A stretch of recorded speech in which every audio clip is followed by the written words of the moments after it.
दोस्तों, मेरी दास्तान का ये हिस्सा सुनकर या आइंदा के मिशंस जानने के बाद आप मेरे किरदार को देखकर शायद मुझ पर नफरीन भेजें। आप मुझे एक गिरा हुआ ब्लैकमेलर और कातिल भी कह सकते हैं, लेकिन बाखुदा मैंने जो कुछ भी किया अपने वतन और कौम के बेहतरीन मफाद में किया। दुश्मन मुल्क दिफाई राज तश्तरी में रख कर पेश नहीं करता। भारत ने पाकिस्तान को कभी भी दिल से तस्लीम नहीं किया था। वो हमेशा मौके की तलाश में रहता है कि खुदा न खास्ता पाकिस्तान को खत्म कर सके और ऐसे अपने अखंड भारत का ख्वाब पूरा करे। 11 सितंबर 1948 को पाकिस्तानी कौम कायद आजम की रहलत की वजह से नफसियाती तौर पर टूट चुकी थी और अपने अजीम कायद की तदफीन में मसरूफ और सोग में थी। भारत ने मौका गनीमत जानते हुए उसी रोज हैदराबाद दक्कन पर हमला कर दिया और इस बड़ी और मुतमव्वल रियासत को, जो तकसीम हिंद के वक्त अपनी आजादी और खुद मुख्तारी का ऐलान कर चुकी थी, बजोर शमशीर खुद में जम कर लिया। कश्मीर में 7 लाख फौज भेजकर उन्हें कश्मीरियों पर जुल्म बर्बरियत की इंतहा से बढ़कर हर किस्म के इकदाम की खुली छूट दे दी। शराबी कबाबी याह्या खान के दौरे हुकूमत में पाकिस्तान की 2 बड़ी सियासी पार्टियों की आपस की चपकलिश का फायदा उठाते हुए मशरकी पाकिस्तान पर हमला करके पाकिस्तान को दोलख्त कर दिया। ऐसे दुश्मन से कभी खैर की तवक्को नहीं। दूसरी बात ये अर्ज करनी है कि मैं और मेरे साथी भारत में हिंदू बनकर रह रहे थे और हमने अपने वतन की बका के लिए दुश्मन के दिफाई राज हासिल करने थे, न कि हम किसी इस्लामी तबलीगी मिशन पर गए थे जहां हमें अपने अच्छे किरदार का मुजाहरा करना चाहिए था। हमने तो वॉलंटियर किया था कि हम भारत में हिंदू बनकर रहेंगे और अपना काम सरंजाम देंगे। मिशन के आखिरी दौर में मैं अपनों की गद्दारी की वजह से पकड़ा गया और DMI यानी डायरेक्टोरेट मिलिट्री इंटेलिजेंस की 3rd डिग्री मेहमान नवाजी का 1 माह और 6 दिन भरपूर इस्तेफादा किया। उनकी मेहमान नवाजी के सबूत आज भी मेरे जिस्म पर मौजूद हैं। ये कोई अफसानवी या मनगढ़ंत कहानी नहीं है, एक बिल्कुल सच्चा और सही वाकयात का सिलसिला है जो मिशन के दौरान पेश आए। अगर ये कोई अफसानवी किस्सा होता तो मैं अपना किरदार इतना अच्छा और मुत्तकी बनाकर पेश कर सकता था जो किसी शायर के बकौल दामन निचोड़ दें तो फरिश्ते वुजू करें के मिस्ताक होता। लेकिन ये एक सच्ची दास्तान है जिसमें कामयाबियों के साथ साथ नाकामियां भी हुई। आप अगर इन वाकयात को इस जाविये से देखें कि वतन और कौम की खातिर 5 अशखास की फौज ने पूरे भारत में थरथली मचा दी थी और अपने मकासद के हुसूल में न सिर्फ जान की बाजी लगाई बल्कि अखलाकी तौर पर खुद को पस्तियों में ले जाकर अपने मकासद के हुसूल को यकीनी बनाया, तो शायद आपके दिल में हमारे लिए मुस्बत जज्बात पैदा हों। अगले रोज शाम को मेरे 2 साथी मुकर्रा वक्त पर मुझे चावड़ी बाजार के उसी रेस्टोरेंट में मिले। वो मुझे देखते ही हंसते हुए मेरे पास बैठ गए और गुज़श्ता रात की खिंची हुई 12 तस्वीरों का एक सेट मेरे सामने रख दिया। तस्वीरें बिल्कुल साफ आई थीं और फ्लैश गन ने पस मंजर में झाड़ियों को भी नुमाया कर दिया था। बाकी 2 सेट और नेगेटिव वो एहतियातन अपने घर छोड़ाए थे। इन तस्वीरों की वजह से यशवंत मुझे बिल्कुल बेदस्तोपा नजर आ रहा था। उसकी कमजोरी मेरे हाथ आ चुकी थी और अब मुझे सिर्फ ये करना था कि यशवंत को मिलकर और उसे ये तस्वीरें दिखाकर उसके भयानक अंजाम की ऐसी तस्वीर कशी करूं कि वो मेरी हर बात मानने पर मजबूर हो जाए। मैंने ये फैसला किया कि यशवंत को मिलने में 2-3 दिन का वक्फा दिया जाए। गुज़श्ता रात वो इतना मदहोश था कि हमारी कार्रवाई के दौरान उसने कोई भी मज़ाहमत न की थी। अगर उसे कोई बात याद आई भी तो वो उसे शायद ख्वाब ही समझे और अगर उसे सब कुछ याद आ भी गया तो अपने साथ गुजरी हुई वारदात के असर से संभल जाए। उसे फौरी मिलने से और तस्वीरें दिखाने से ये भी मुमकिन था कि घबराहट में वो अपने अफसरान के सामने खुद ही सब कुछ न बक दे। अगर उसे सब कुछ याद आ गया हो तो मैं उसे चंद रोज शशोपंज में और हमारे अगले कदम के इंतजार में रखना चाहता था। हम रेस्टोरेंट में 2-3 घंटे बैठे रहे लेकिन उस रात यशवंत नहीं आया। यशवंत के साथ उस रात जो गुजरी वो हमारा पहले से तैयार करदा मंसूबा नहीं था। ये महज इत्तेफाक था कि पहले रोज ही ये सब कुछ हो गया, लेकिन अब मुझे बाजी जीतने के लिए अपने पत्ते निहायत होशियारी से खेलने थे। मैंने साथियों को कहा कि ईसाई स्वीपर्स के पीछे लगे हुए दोनों साथियों को कहें कि वो अपना काम जल्दी लेकिन होशियारी से मुकम्मल करें। मैं चाहता था कि अगर यशवंत को मैंने काबू कर लिया तो स्वीपर्स के जरिए हमारा काम फौरी शुरू हो जाए। मैंने उठते हुए दोनों साथियों से कहा कि अगली सुबह वो यशवंत की निगरानी करें और देखें कि वो दफ्तर जाता है या नहीं। उसके चेहरे से तासुरात का अंदाजा लगाएं और हर शाम उसी रेस्टोरेंट में बैठकर यशवंत की वहां आमद का इंतजार करें और जो ही वो बाला खाने की तरफ जाए तो एक उसका पीछा करे और दूसरा मुझे अकबर होटल की लॉबी में पेश करे।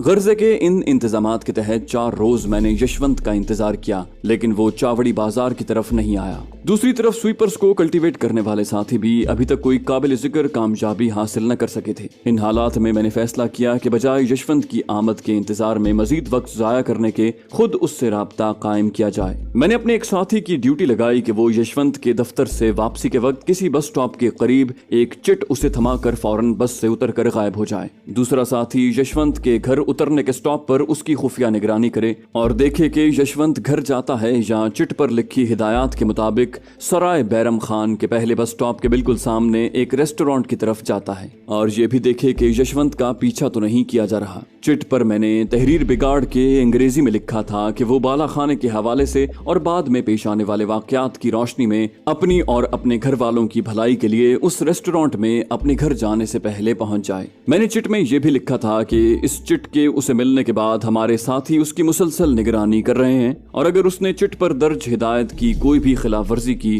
तो उसे और उसके घर वालों को नाकाबिल तलाफी नुकसान पहुंचेगा। ये सारा काम आइंदा रोज होना था। मैं इस मिशन की तकमील के लिए बस में चिट देने वाले साथी और खुद को यशवंत के सामने एक्सपोज करने का खतरा मोल ले रहा था, लेकिन इसके सिवा कोई चारा नहीं था। मैंने अपने चारों साथियों के सामने ये तजवीज रखी। फैसला तो मैं कर चुका था, उन्हें तो रस्मी तौर पर बताना था। सबने मेरी तजवीज मान ली और एक इजाफा कर दिया कि यशवंत के साथ मुलाकात के दौरान वो मेरी निगरानी और हिफाजत के लिए मुसल्ला होकर हमारे इर्द गिर्द मंडलाते रहेंगे। यहाँ पर मुझे एहसास हुआ कि मेरे साथी मिशन की कामयाबी के अलावा मेरी जिंदगी और तहफ्फुज के लिए कितने मुस्तैद हैं। मैं इसलिए अपने ग्रुप को 5 मैन आर्मी कहा करता था। मैंने कैमरे वाले साथी को कहा कि जब यशवंत और मैं रेस्टोरेंट से बाहर निकलें तो हमारी एक तस्वीर खुफिया तौर पर उतारे। उस वक्त तक शाम गहरी हो चुकी होगी, इसलिए हस्बे साबिक झाड़ियों वाली तस्वीर की तरह फ्लैश गन इस्तेमाल करें। ये तमाम हिदायत देखकर मैं अपने होटल वापस आया। भारत में आने के बाद ये हमारा पहला मौका था कि मैं खुद को बतौर मुसलमान और पाकिस्तानी के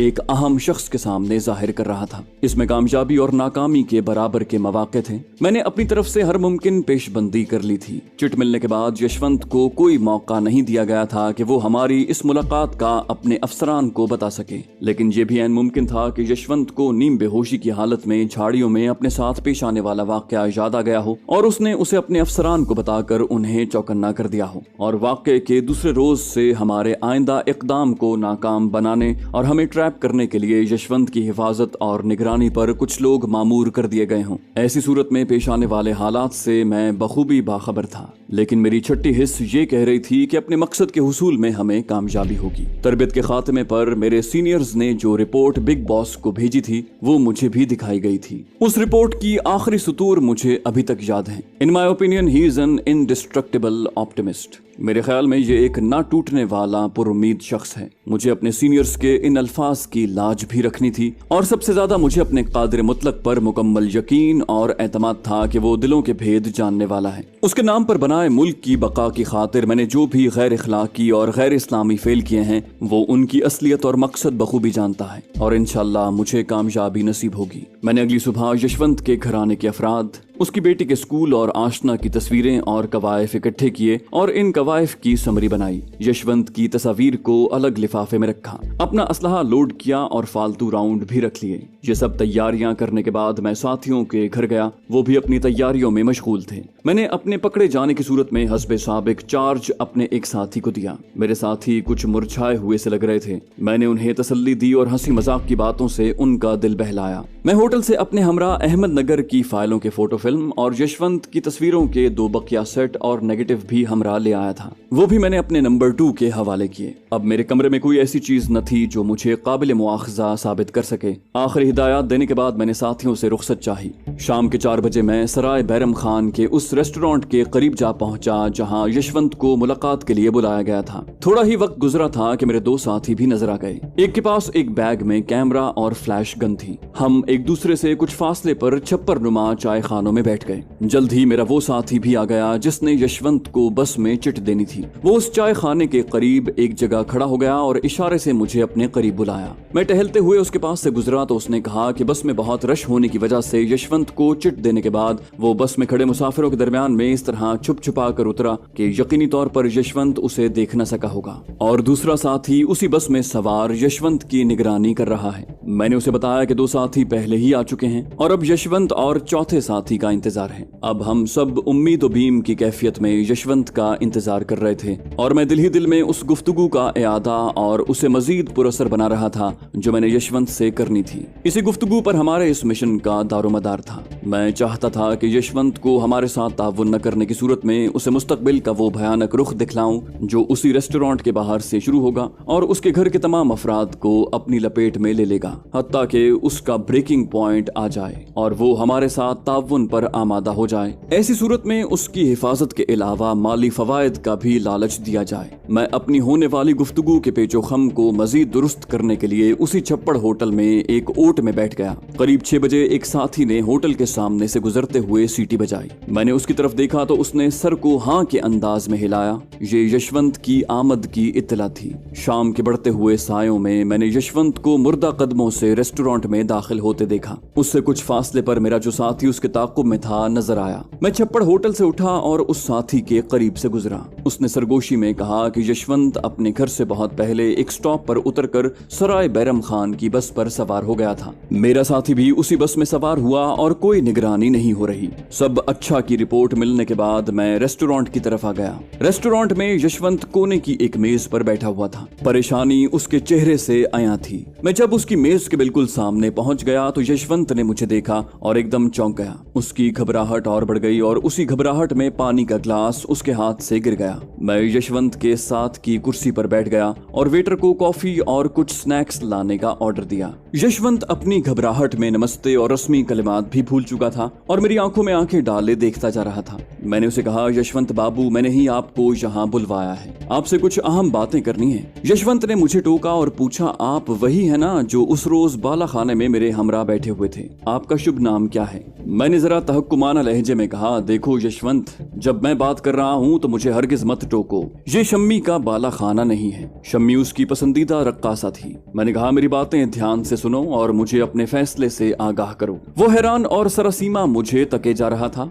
मैंने एक एक करके उसके लड़के और लड़कियों की तस्वीर उसके सामने रख दी और उनके नाम भी बता दिए। फिर उसकी लड़की के स्कूल और उसकी उस्तानी लड़की के आशना की तस्वीर भी सामने रख दी। इन तस्वीर के देखने के बाद मैं उसका रद्द अमल देखना चाहता था। इससे पहले कि वो कुछ बोले मैंने कहा, यशवंत, मैं तुम्हारे और तुम्हारे घर के अफराद के बारे में इतना कुछ जानता हूँ जितना शायद तुम भी नहीं जानते, और तुम्हारे बारे में एक खास बात और उसके साथ ही झाड़ियों की ओट में ली गई 12 तस्वीरें उसके सामने रख दी। यशवंत एक एक तस्वीर देखता जाता था और उसकी परेशानी और घबराहट बढ़ती जाती थी। आधी तस्वीरें देखकर ही वो हौसला छोड़ बैठा। उसकी पेशानी पसीने से भीग चुकी थी। फिल हकीकत उसका जिस्म कांप रहा था। मैंने तस्वीरें उसके सामने से उठा ली। यशवंत कहने लगा, इस औरत को मैं बिल्कुल नहीं जानता, भगवान की सौगंध है, मैं बिल्कुल नहीं जानता। वो लड़खड़ाती जबान में अटक अटक कर कहने लगा, मैं तो गरीब आदमी हूँ, सरकारी दफ्तर में मुलाजिम हूँ, फिर भी आप बताएं आपकी डिमांड क्या है? वो समझ रहा था कि मैं उससे रकम वसूल करने के लिए उसे ब्लैकमेल कर रहा हूँ।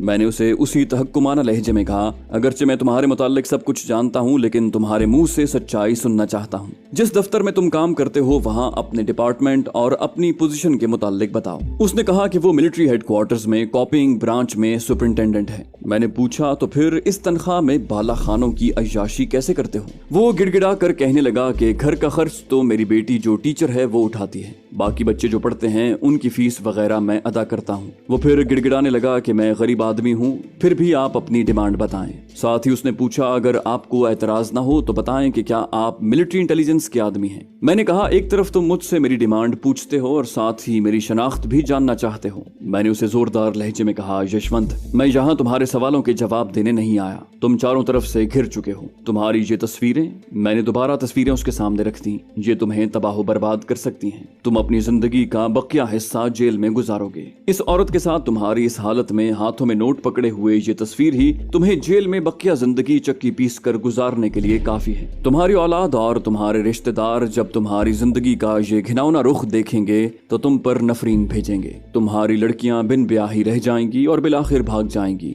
तुम्हारी टीचर बेटी को मुलाजमत से फौरी निकाल दिया जाएगा। और सबसे बड़ी और अहम बात यह है कि अगर तुमने मेरे साथ ताउन न किया तो तुम्हें इस रेस्टोरेंट से निकलते ही गोली मारकर हलाक कर दिया जाएगा। गोली की बात सुनते ही यशवंत थर थर कांपने लगा। मैंने उसे कहा, यह इलाका मुसलमानों की अक्सरियत का है, यहाँ पर तुम्हारी लाश तक गायब कर दी जाएगी। दफ्तर से निकलने के बाद तुम्हारे यहाँ आने का किसी को इल्म नहीं होगा। अपनी इन बातों का उस पर रद्द अमल देखने के लिए मैं जरा रुका। यशवंत की हालत दीदनी थी। ऐसे मालूम होता था कि उसका हार्ट फेल हो जाएगा। वो कांपते कांपते बार बार इधर उधर देख रहा था, जैसे अभी कहीं से गोली चलेगी और उसका काम तमाम कर देगी। जब मैंने महसूस किया कि खौफ से कहीं उसके दिल की धड़कन ही बंद न हो जाए तो मैंने पानी का ग्लास उसे दिया। उसने पानी पिया, लेकिन उसकी घबराहट और कांपने में कोई कमी न हुई। मैंने उसे कहा, देखो यशवंत, जो कुछ मैंने कहा है ये सब कुछ भी हो सकता है, और अगर तुम हमारे साथ ताउन करो तो न सिर्फ तुम्हारे साथ ये सब कुछ नहीं होगा बल्कि तुम्हें ताउन करने का खातिर खा मुआवजा भी दिया जाएगा। उम्मीद की किरण देखकर वो फौरी बोला, मुझे बताइए, मुझे क्या ताउन करना होगा। यशवंत ब्रेकिंग पॉइंट पर तो आ ही चुका था। अब मैं उसे मजीद झटके देना चाहता था। मैंने कहा कि सबसे पहले ये बताओ कि किस हद तक ताउन कर सकते हो, और दोबारा कहता हूँ कि मुझसे कोई सवाल न करना, सिर्फ मेरे सवालों के जवाब देते जाओ। और बिल्कुल सही जवाब, तुम कॉपिंग ब्रांच में सुपरिंटेंडेंट हो। तुम्हारे पास आर्मी हेडक्वार्टर से भेजे जाने वाली डाक के अलावा आने वाली डाक भी कॉपियां बनाने के लिए आती होगी। मैंने पूछा, उमूमन रोजाना कितनी डाक तुम्हारे सेक्शन में आती है और कितनी डाक जाती है? और याद रखना, मुझे तुम्हारे दफ्तर में आने और जाने वाली डाक की तमाम तफसील मालूम है। सिर्फ ये देखने के लिए कि तुम कितना सच बोलते हो, ये बातें तुमसे पूछ रहा हूँ। यशवंत में अब कुव्वत मुदाफियत बिल्कुल नहीं रही थी। मैंने उसे मजीद डराने के लिए कहा कि तुम्हारी जिंदगी का दारोमदार अब सिर्फ तुम्हारे सच बोलने और हमसे ताउन करने में है, इसलिए हर जवाब देने से पहले मेरी बात को याद रखना। गैर मुस्लिम अगर किसी बात से सबसे ज्यादा डरता है तो वो मौत है। इसी मौत के डर से चंद हजार गैर मुल्की मुसलमान फौजियों के साथ गौरी, तुगलक, गुलामा, लोधी और मुगल हुक्मरानों ने करोड़ों की तादाद में निडर और बाहिम्मत हिंदुओं के महाभारत पर धड़ल्ले से हुकूमत की। उनसे भी पहले मोहम्मद बिन कासिम और महमूद गजनवी ने हिंदुओं की इस पवित्र धरती का दिया पांचा किए रखा, और उसकी वजह हिंदुओं की अजली बुजदली और मौत का खौफ था। जिंदा इंसानों की कुर्बानी देकर वो काली माता से ताकत हासिल करने की प्रार्थना करते हैं। काली माता का बुत भी उन्होंने अपनी बुजदली को दूर करने के लिए बनाया हुआ है, लेकिन पत्थर की ये मूर्तियां भी उनका खौफ दूर न कर सकी, जबकि मुसलमान के लिए दर्जाए शहादत उसकी मेराज है। रब्बुल जलाल वल इकराम ने शहादत को न सिर्फ मुसलमान की जिंदगी और आखिरत की मेराज करार दिया है, बल्कि शहीद का रुतबा उतना बुलंद है कि रब्बे करीम ने कुरान मजीद में फरमाया है कि शहीद को मुर्दा मत कहो, वो जिंदा है और हम उन्हें रिस्क देते हैं। क़यामत के रोज शहीद बिला हिसाब किताब के दाखिले जन्नत होंगे। शहादत के बाद शहीद को जो आला व अरफा मकाम मिलता है तो वो खुदावंदे करीम से बार बार दुनिया में जाने और शहादत पाने की इल्तिजा करते हैं। और हिंदू जिनके यहाँ स्वर्ग और नर्क का तसव्वुर तो है, और उनके धर्म के मुताबिक भी नर्क में आग ही आग है, शायद उसी आग का आदि बनाने के लिए वो मुर्दों को इसी दुनिया में शमशान में आग की नजर कर देते हैं। यशवंत ने मुझे बताया कि औसतन 30 से 40 खतूत रोजाना मुख्तलिफ डिवीजनों से आते हैं। रेजिमेंट्स और ब्रिगेड्स को हेडक्वार्टर्स को डायरेक्ट कांटेक्ट करने या खतूत लिखने की इजाजत नहीं होती, और तकरीबन उतने ही खतूत हेडक्वार्टर्स से भेजे जाते हैं। मैंने क्लासिफाइड खतूत के मुतालिक पूछा तो यशवंत ने बताया कि क्लासिफाइड खतूत डायरेक्ट मकतूब अलह को हम बगैर खोले भेज देते हैं, लेकिन बाद में वो खतूत हमारे पास क्लासिफाइड फाइलों में लगाने के लिए आ जाते हैं, और इन सब के इंचार्ज तुम हो। मेरे इस सवाल पर यशवंत ने सर हिलाकर इस बात में जवाब दिया, क्लासिफाइड और अहम खतूत तुम ही टाइप करते होगे। मैंने यूं ही सवाल जड़ दिया। यशवंत ने कहा, ऐसे खतूत एक क्लर्क टाइप करता है, लेकिन करेक्शन के लिए मेरे पास आते हैं। मैंने चंद लम्हे तामुल के बाद यशवंत से पूछा कि क्या वो मेरे साथ ताउन करने के लिए तैयार है। यशवंत ने जवाब दिया, इसके सिवा चारा भी क्या है। मैंने कहा, एक दूसरी सूरत भी है। रेस्टोरेंट के बाहर तुम्हें गोली मारकर तुम्हारा काम तमाम कर देते हैं और तुम ताउन के झंझट से बच जाओगे। यशवंत ने मेरा हाथ पकड़ लिया और इल्तिजाई लहजे में कहने लगा, नहीं नहीं सर, ऐसा ना कीजिएगा, मैं आपके लिए हर काम करने को तैयार हूँ। मैंने यशवंत की आंखों में झांकते हुए कहा, अगर तुम अपनी जान बचाने के लिए मेरे साथ ताउन करने की झूठ मूठ बात कर रहे हो तो तुम्हारा और तुम्हारे खानदान का वो भयानक हशर करूंगा जिसका तुम तुम सोच भी नहीं सकते। अपने ताउन के सबूत के तौर पर कल दफ्तर से वापसी पर क्लासिफाइड फाइलों में से गुज़श्ता 3 माह की डाक निकाल कर और एक बड़े लिफाफे में बंद करके अपने हमराह ले आना। वो डाक तुमसे कौन और कहाँ लेता है ये तुम्हें अभी नहीं बताऊंगा। मेरे अलावा जो भी तुमसे डाक वसूल करेगा वो तुम्हें आधी तस्वीर दिखाएगा। मैंने उसकी तस्वीरों में से एक तस्वीर उसे दिखाई और उसे दोहरा करके ऊपरी हिस्सा उसे दिखाया और कहा कि जो भी ये ऊपरी हिस्सा तुम्हें दिखाए वो लिफाफा उसके हवाले कर देना। इस अमल के दौरान मेरे कम से कम 1 दर्जन आदमी तुम्हारी निगरानी और तुम्हारी नकलो हरकत को देखते रहेंगे। अगर कोई चालाकी करने की कोशिश की तो तुम्हें वहीं हलाक कर दिया जाएगा। इन फाइलों के खतूत में हमारी ज्यादा दिलचस्पी वेस्टर्न कमांड से आए और उसे भेजे गए खतूत में है। इन फाइलों का लिफाफा तुम्हें अगले रोज शाम को वापस मिल जाएगा।